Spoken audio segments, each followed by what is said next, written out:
Hello everyone, welcome to our channel innovative learners. आज की class में हम एचटेट का जो पीजीटी का एग्ज़ाम हुआ है उसको डिस्कस करने वाले हैं। काफ़ी ज़्यादा अच्छा एग्ज़ाम आया था, बिल्कुल बेसिक क्वेश्चन आए हैं एचटेट के एग्ज़ाम में पीजीटी वाले में। तो आप जान सकते हो टीजीटी और पीआरटी का लेवल इससे भी कम रहने वाला है। बहुत ही अच्छा एग्ज़ाम हुआ है बच्चों का। अभी हम सोल्व करने वाले हैं पीजीटी के पेपर को। तो क्वेश्चन नंबर फर्स्ट देखते हैं भाई। निम्नलिखित में से कौन सा शिक्षण का स्तर नहीं है? Which of the following is not a level of teaching. भाई लेवल के अलग टीचिंग के अलग अलग लेवल्स होते हैं और इनमें से कौन सा टीचिंग का लेवल नहीं है उसके बारे में बात की। देखो, मेमोरी लेवल होता है, अंडरस्टैंडिंग लेवल भी होता है और रिफ्लेक्टिव लेवल ऑफ टीचिंग भी होता है, लेकिन जो बेसिक लेवल है वो इसमें इंक्लूड नहीं होता। तो इसीलिए ऑप्शन नंबर फर्स्ट हमारा करेक्ट हो जाएगा, आधारभूत स्तर। ये टीचिंग का कोई भी लेवल नहीं है। नेक्स्ट क्वेश्चन है भाई, एक शिक्षक के रूप में आप विद्यार्थियों की सृजनात्मकता का विकास करने हेतु निम्नलिखित में से कौन सा कार्य नहीं करेंगे? एज अ टीचर आप कौन सा टास्क नहीं करोगे कि जिससे जो बच्चे की क्रिएटिविटी है वो डेवलप हो? मतलब क्रिएटिविटी डेवलप होने में कौन सी एक्टिविटी हेल्पफुल नहीं है? फर्स्ट है इंकरेजमेंट ऑफ ओरिजिनलिटी। आप मौलिकता को प्रोत्साहन दोगे कि बच्चा जो भी कुछ करे, कोई काम है, उसके ओरिजिनल थॉट्स हो उसमें, दैट इज राइट थिंग। लेकिन सेकंड है रिमूवल ऑफ फियर, उसके फियर को हटाओगे। थर्ड है फ्रीडम टू रिस्पॉन्ड, उसको रिस्पॉन्ड करने के लिए अलग अलग रिस्पॉन्स वो दे किसी सिचुएशन में, वो करने के लिए उसको फ्रीडम दोगे, दैट इज ऑल्सो करेक्ट।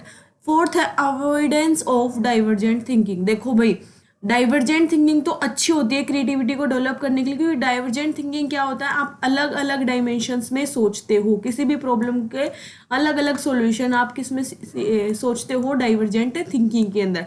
तो डाइवर्जेंट थिंकिंग अच्छी होती है, क्रिएटिविटी को ये बढ़ावा देती है। तो अवॉइडेंस ऑफ डाइवर्जेंट थिंकिंग आप नहीं करोगे। देखो क्वेश्चन में क्या पूछ रखा है, as a teacher which of the following work would not be done by you to develop the creativity of the student. तो कौन सा काम आप नहीं करोगे? तो first option number fourth correct हो जाएगी, अवॉइडेंस ऑफ डाइवर्जेंट थिंकिंग, कि आप अवॉइडेंस नहीं करेंगे डाइवर्जेंट थिंकिंग की, बल्कि इसको प्रमोट करोगे बच्चों में। Okay, correct. Option number third देखते हैं, what will be the intelligence quotient of a 15-year-old boy when his mental as is 12 years. ठीक है, उसकी हमें क्या बताना है, उसका बॉय का। देखो, what will be the intelligence, IQ बताना है। तो आईक्यू का फॉर्मूला क्या होता है भाई, एम ए अपॉन सी ए और मल्टीप्लाई क्या होता है भाई, 100। MA stands for mental as, CA stand for chronological age बोल लो, या फिर इसको रियल एज बोल लो। तो what will be the intelligence quotient, intelligence quotient बताना है 15-year-old बॉय, यानी उसकी रियल एज या फिर क्रोनोलॉजिकल एज कितनी है भाई, 15 है, और उसकी वो मेंटल एज कितनी है, 12 है। तो 12 और अपोन में 15 कर देंगे और मल्टीप्लाई बाई 100 करेंगे। जब इसको पूरा सोल्व कर लेंगे तो हमारा आंसर भाई आ जाएगा 80। ठीक है, करेक्ट। नेक्स्ट है, according to Kohlberg's theory what level of morality is it when morality includes self accepted moral principles. Kohlberg के सिद्धांत के अनुसार यह है किस स्तर की नैतिकता, जब नैतिकता में स्व स्वीकृत नैतिक सिद्धांत सम्मिलित हो जाते हैं। यानी बच्चे की मोरलिटी क्या होती है, खुद के प्रिंसिपल पर बेस्ड उसका मोरल बिहेवियर हो जाता है। देखो, प्री कन्वेंशनल में क्या है, अब सेंस ऑफ मोरलिटी है, यहाँ पर तो मोरलिटी बच्चे के अंदर बिल्कुल भी नहीं है। यहाँ पर वो कोई टास्क चाहे तो उसको कोई इनाम मिल रहा है या फिर उसको दंड से बचना है, इसीलिए वो मोरल बिहेवियर कर रहा है। कन्वेंशनल में क्या होगा, बाहर सोसाइटी के रूल्स के अकॉर्डिंग वो बिहेवियर करेगा। लेकिन पोस्ट कन्वेंशनल लेवल के अंदर बच्चे के खुद की मोरलिटी आ जाती है, सेल्फ चूजन प्रिंसिपल्स इसमें आ जाते हैं। तो option number third will be correct, post conventional. देखो भाई, कोलबर्ग ने 3 लेवल्स ऑफ मोरलिटी बताए थे और स्टेजेस कितनी बताई थी, 6। हर लेवल के अंदर 2 स्टेजेस होती है, तो टोटल 6 स्टेजेस और 3 लेवल। करेक्ट। नेक्स्ट क्वेश्चन देखते हैं, according to Maslow's need hierarchical theory esteem needs are which type of need. Need hierarchy की थ्योरी दी थी अब्राहम मैस्लो ने, तो उसके अंदर जो एस्टीम नीड्स हैं वो कहाँ पर लाई करेगी। एस्टीम नीड्स क्या पर्सनल होती है, सोशल, इंटेलेक्चुअल और emotional. Esteem mean self praise, आपको सोसाइटी में सम्मान चाहिए, तो ये भाई होगी सोसाइटी के लिए ये चीज होगी, तो ये सोशल नीड्स के अंदर काउंट होगी। नेक्स्ट है Spranger's classification of personality is related to which approach of personality assessment. जो स्प्रेंसर ने पर्सनैलिटी का क्लासिफिकेशन दिया था वो किस अप्रोच के अंदर काउंट हो, क्या वो ट्रेट थ्योरी थी, क्या वो टाइप थ्योरी थी, इंस्टिंक्ट थ्योरी थी, या फिर साइको एनालिटिकल थ्योरी थी। जो तो भाई स्प्रेंसर ने जो थ्योरी दी थी वो कौन सी दी थी, टाइप थ्योरी। उन्होंने पर्सनैलिटी के अलग अलग टाइप बताए थे, जैसे रिलीजियस, पॉलिटिकल, कई तरह की इन्होंने पर्सनैलिटी के टाइप बताए थे, तो इनकी जो थ्योरी थी वो थी टाइप थ्योरी। नेक्स्ट है according to the moral development theory of पियाजे अडोलसेंस पीरियड इज।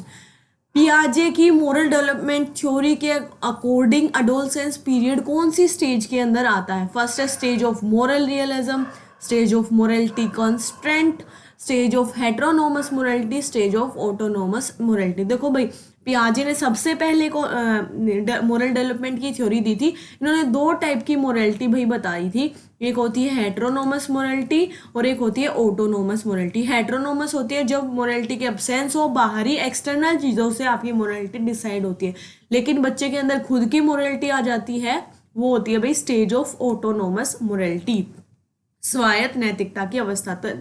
तो ऑप्शन हो जाएगा भाई फोर्थ करेक्ट। नेक्स्ट क्वेश्चन है भाई, नेक्स्ट क्वेश्चन को देखते हैं। Emotional intelligence may be defined as the capacity to reason with emotions in 4 areas, to perceive emotions, to integrate it in thought, to understand and to manage. ठीक है, देखो भाई संवेगात्मक बुद्धि को 4 क्षेत्रों में संवेगों के साथ तर्क करने की क्षमता के रूप में परिभाषित किया जा सकता है। संवेग की देखना, इसे विचार में एकीकृत करने, इसे समझने और इसे प्रबंधित करने। संवेगात्मक बुद्धि की यह परिभाषा किसने दी। देखो भाई इमोशनल इंटेलिजेंस के 4 एरियाज में किसने डिवाइड किया था भाई, जॉन मेयर और पीटर सलावे ने इसको कैटेगराइज किया था। जॉन मेयर और पीटर सलावे ने इन्होंने क्या बताया था, to perceive the emotions, to understand the emotion, to manage the emotions और यूजिंग ऑफ इमोशंस। ये सारी बातें किसने की थी, जॉन मेयर और पीटर सलावे ने अपनी थ्योरी के अंदर। तो इसका ऑप्शन हो जाएगा option number 2 correct. Next question है which of the following factors positively affect learning. इनमें से कौन सा जो फैक्टर है वो लर्निंग को पॉजिटिवली यानी सकारात्मक तरीके से अफेक्ट करेगा। फर्स्ट है meaningless content, lack of maturation, lack of motivation और इंफॉर्मेशनल फीडबैक। ठीक है, निम्न में से कौन सा कारक अधिगम को सकारात्मक रूप से प्रभावित करेगा। देखो इंफॉर्मेशनल फीडबैक जो होगा वो पॉजिटिवली अफेक्ट करेगा। इंफॉर्मेशनल जो फीडबैक होगा वो पॉजिटिवली अफेक्ट करेगा भाई आपकी लर्निंग को। ठीक है, informational feedback. Okay, next question होगा according to triarchic theory which of the following is not a type of intelligence. Triarchic theory दी थी भाई, ट्रैकिक थ्योरी के अकॉर्डिंग इनमें से कौन सा टाइप ऑफ इंटेलिजेंस नहीं है। ट्रैकिक थ्योरी में भाई एनालिटिकल इंटेलिजेंस की भी बात हुई थी, क्रिएटिव की भी बात हुई थी और प्रैक्टिकल की भी बात हुई थी, लेकिन थ्योरेटिकल इसके अंदर ट्रैकिक थ्योरी के अंदर कोई एलिमेंट नहीं है, तो option number 3 will be correct. Question number 11 is a teaching learning strategy in which small groups of students with different level of ability use a variety of learning activities to improve their understanding of a subject. एक teaching learning strategy, इसमें जो बच्चे small groups में work करते हैं, different levels के बच्चे होते हैं अलग अलग एबिलिटी के, और सब अलग अलग लर्निंग एक्टिविटीज़ करते हैं किसी भी सब्जेक्ट की अंडरस्टैंडिंग के लिए, इसको क्या बोला जाता है। Multi sensory learning, team teaching, cooperative learning या फिर प्रोग्राम्ड लर्निंग। तो भाई होता है कोऑपरेटिव लर्निंग। एक स्मॉल ग्रुप्स में बच्चे क्या है एक दूसरे से सीख रहे हैं, अलग अलग एबिलिटी के स्टूडेंट्स हैं और स्मॉल ग्रुप्स में वर्क कर रहे हैं, अलग अलग स्ट्रेटजी से वो सीख रहे हैं, तो वो कोऑपरेटिव यानी सहयोगात्मक अधिगम के अंदर आ जाएगा। Question number 12 is a horse can be brought near water but cannot be forced to drink. This statement reveals the truth of Thorndike's which law of learning? कि घोड़े को आप पानी तक लेके जा सकते हो लेकिन आप उसको पानी पीने के लिए फोर्स नहीं कर सकते हो। तो ये थॉर्नडाइक के कौन से लॉ के अकॉर्डिंग बात है? देखो, आप किसी को इंस्टीट्यूट में लेके जा सकते हैं कोचिंग के लिए, आप कॉलेज में एडमिशन करा सकते हैं, स्कूल में एडमिशन करा सकते हैं, लेकिन पढ़ना ना पढ़ना वो तो बच्चे के ऊपर डिपेंड करेगा। तो बच्चे की रेडीनेस की कमी है कि वो नहीं पढ़ पा रहा, तो यहाँ पर घोड़े के अंदर रेडीनेस नहीं है पानी पीने की जब तक, तो तब तक वो पानी नहीं पिएगा, बेशक से आप उसको पानी के पास ले जाओ। तो लॉ ऑफ रेडीनेस, आप किसी को जब तक कोई काम नहीं सिखा सकते, नहीं करवा सकते, जब तक वो खुद से मोटिवेटेड ना हो, खुद से उस काम को करने के लिए रेडी ना हो। तो option number first will be correct. Question number 13, who develop the thematic apperception test for personality assessment? TAT जिसको हम बोलते हैं, thematic apperception test of personality, किसने दिया था? ये दिया था भाई मुर्रे एंड मॉर्गन। बिल्कुल फैक्चुअल क्वेश्चन है, देखते ही आंसर आप लगा दोगे। Question number 14 is development which proceeds from centre to periphery is known as. बिल्कुल कॉमन क्वेश्चन, सबको पता है। सेंटर टू पेरिफेरी डेवलपमेंट का जाना, इसको क्या बोला जाता है भाई? प्रोक्सिमो डिस्टल। अगर हेड टू टो पूछा जाए तो सिफेलोकोडल होगा, और सेंटर टू पेरिफेरी बोले तो प्रोक्सिमो डिस्टल। अब क्वेश्चन नंबर 15 को देखते हैं भाई। Which one of the following is not a part of Bronfenbrenner's ecological system theory? भाई ब्रॉनफेन ब्रनर ने इकोलॉजिकल मॉडल थ्योरी दी थी, इन्होंने सिस्टम्स की बात की थी, micro system, meso system, exo system, macro system और क्रोनो सिस्टम। इन्होंने 5 तरह के सिस्टम बताए थे। तो माइक्रो भी दिया था, मीजो भी दिया था, मैक्रो भी दिया था, लेकिन माइनर सिस्टम इन्होंने नहीं दिया। मैक्रो दिया था, माइनर कोई सिस्टम था ही नहीं। तो option number 3 will be correct. Question number 16, who is called the father of trade theory for study of personality? देखो भाई, फादर ऑफ ट्रेड थ्योरीज हम मानते हैं अल्पोर्ट को। अल्पोर्ट ने सबसे पहले ट्रेड थ्योरी दी थी, इसलिए इनको फादर माना जाता है ट्रेड थ्योरीज का, अल्पोर्ट को। Question number 17, which of the following pairs of communication skill is correct for receiving the information? इनमें से कौन से पेयर ऑफ कम्युनिकेशन ऐसे हैं जहां पर आप इंफॉर्मेशन को रिसीव कर रहे हैं, ना कि प्रोड्यूस नहीं कर रहे, रिसीव कर रहे हो। तो रिसीव आप कैसे करते हो? किसी चीज को सुनकर, किसी चीज को पढ़कर।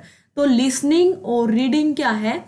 इनको रिसिप्टिव भी बोला जाता है, रिसिप्टिव स्किल्स भी बोला जाता है। किसको? लिसनिंग और रीडिंग को। और स्पीकिंग को और राइटिंग को प्रोडक्टिव स्किल्स बोला जाता है। स्पीकिंग और राइटिंग, हो सकता है TGT और PRT में ये पूछ लिया जाए कि स्पीकिंग और राइटिंग को कौन सी स्किल्स बोला जाता है, तो इनको बोला जाता है भाई productive.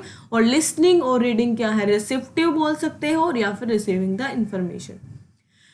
Question number 18 is when an adolescent is unable to show anger to his parents, then he shows his anger to his younger brother. This is an example of which type of defense mechanism? देखो भाई, ये है defence mechanism से question कि आप anxiety या stress से बचने के लिए कौन कौन सी टेक्निक्स का यूज करते हैं। तो ये इनडायरेक्ट जो मैकेनिज्म होती है डिफेंस मैकेनिज्म, उससे क्वेश्चन है। तो एक होता है रिप्रेशन, अपनी फीलिंग्स को दबा देना, एक होता है रिग्रेशन, पीछे की तरफ जाना, प्रोजेक्शन में सीधे सीधे दूसरे पर इल्जाम लगा देना, और डिस्प्लेसमेंट होता है अपने गुस्से को। अगर आपके मम्मी पापा ने डांट लगाई तो छोटे भाई बहन को आप पीट दोगे, दैट इज कॉल्ड डिस्प्लेसमेंट। क्या हो जाएगा इसका? डिस्प्लेसमेंट यानी विस्थापन। Question number 19, which one of the following is not a direct method for measurement of attitude? इनमें से कौन सा डायरेक्ट मेथड नहीं है एटीट्यूड को मेजर करने का? First is interview, questionnaire, projection और ऑब्जर्वेशन। देखो, इंटरव्यू भी डायरेक्ट है, क्वेश्चन पूछना भी डायरेक्ट है, ऑब्जर्वेशन भी डायरेक्ट है, लेकिन प्रोजेक्शन क्या है? अनडायरेक्ट। यहाँ पर आप कुछ अस्पष्ट से संकेत देते हो, वहां से बच्चे की पर्सनैलिटी, एटीट्यूड को आप मेजर करने की कोशिश करते हो। जैसे कार्ड्स वगैरह के जितने भी टेस्ट हैं वो सारे प्रोजेक्टिव टेस्ट के अंदर आते हैं। ठीक है। Question number 20, which pair is not correct with reference to emotions and basic instincts? देखो, इमोशंस और बेसिक इंस्टिंक्ट से क्वेश्चन है। ये विलियम मैकडूगल ने दिया था कि हर एक मूल प्रवृत्ति के साथ कोई ना कोई संवेग जुड़ा हुआ होता है। देखो, anger, repulsion, ownership, collection, wonder, curiosity, fear, escape, ये तो सारे ठीक है, लेकिन ओनरशिप क्या है? एक्विजिशन से जुड़ा हुआ है, ना कि कलेक्शन से। ठीक है, ओनरशिप किससे होगा? कलेक्शन से। Question number 21, a type of intelligent test in which the difficulty level of questions gradually increases and the time factor is secondary.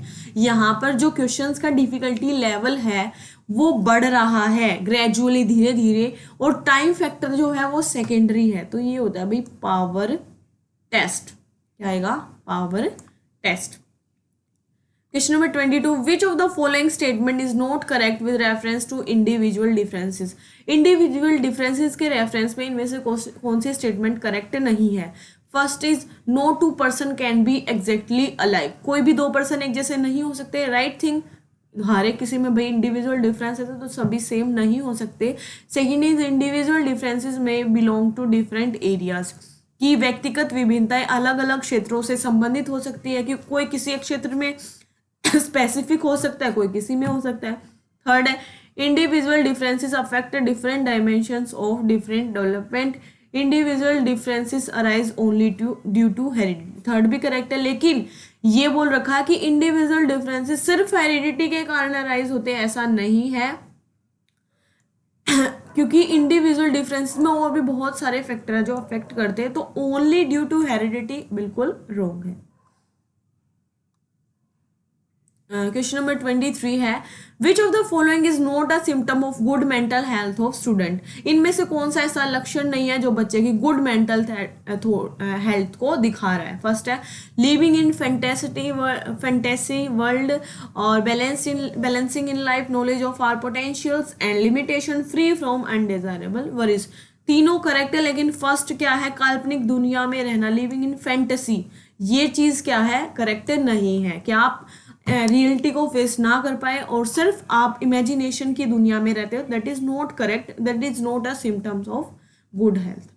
Okay, question number 24 देखेंगे. According to Piaget's cognitive development theory, the basic unit of the cognitive structure that helps in the implementation of cognitive behaviour is terms as. पियाजे के संज्ञानात्मक विकास सिद्धांत के अनुसार संज्ञानात्मक संरचना की वह मूलभूत इकाई जो किसी संज्ञानात्मक व्यवहार के क्रियान्वयन में मदद करती है. तो बेसिक जो स्ट्रक्चर होता है, बेसिक हमारा नॉलेज का स्ट्रक्चर होता है, कोग्निटिव डेवलपमेंट का स्ट्रक्चर होता है, वो पियाजे ने बताया भाई स्कीमा. क्या होता है भाई, बेसिक जो यूनिट होती है अकॉर्डिंग टू पियाजे क्या होती है, स्कीमा, नॉलेज बिल्डिंग की. तो इसका ऑप्शन हो जाएगा थर्ड. क्वेश्चन नंबर 25 को देखते हैं. Which way is most appropriate for social development of adolescent. इनमें से कौन सा सबसे अप्रोप्रिएट वे है बच्चों में सोशल डेवलपमेंट करने के लिए, सामाजिक विकास के लिए. फर्स्ट है डिस्कसिंग ऑन सोशलाइजेशन. आप समाजीकरण पर चर्चा करोगे, ऐसे कंपटीशन कराओगे, ग्रुप एक्टिविटी कराओगे और डॉक्यूमेंट्री, उस पर रिलेटेड आप डॉक्यूमेंट्री बच्चों को दिखाओगे. लेकिन सारे ऑप्शन वैसे करेक्ट से, लेकिन सबसे जो करेक्ट होगा ग्रुप एक्टिविटी होगा, क्योंकि ग्रुप एक्टिविटी में क्या है, बच्चा इन्वॉल्व होगा तो सोशल स्किल्स वो एक दूसरे से सीखेगा और उसका सामाजिक व्यवहार और ज़्यादा अच्छा होगा. तो सबसे करेक्ट देखना होता है हमें, इसीलिए कभी भी फर्स्ट ऑप्शन देखकर करेक्ट ना लगाए, क्योंकि उससे बेटर ऑप्शन आपको छांटना होता है. तो option number third will be correct. Question number 26, which of the following is not a general characteristics of adolescent period. कि इनमें से कौन सी किशोरावस्था की एक सामान्य विशेषता नहीं है. First, it is a transitional period, it is a period of unrealism, it is a time for search of identity, it is the threshold of puberty. देखो ट्रांजिशनल पीरियड है, बहुत सारे चेंजेस हो रहे हैं, तो ट्रांजिशनल पीरियड तो है.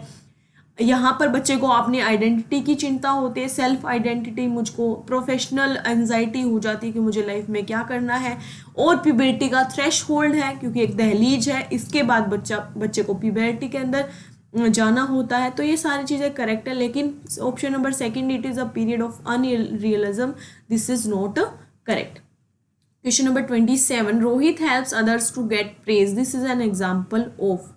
रोहित दूसरों की मदद इसलिए करता है ताकि उसको प्रेज मिले, दूसरे अप्रिशिएट करे. तो ये किस टाइप की मोटिवेशन का एग्जाम्पल होगा, तो ये होगा भाई एक्सट्रिंसिक टाइप ऑफ मोटिवेशन, यानी बाहरी अभिप्रेरणा, कि वो दूसरों की प्रशंसा के लिए किसी की मदद कर रहा है तो बाहरी अभिप्रेरणा हो जाएगी. Question number 28, hunger and thrust is this type of motive. Hunger, भूख और प्यास किस तरह के मोटिव्स हैं, एक्सट्रिंसिक, एक्वायर्ड, इंट्रिंसिक और सोशल. तो ये हो गया भाई इंट्रिंसिक.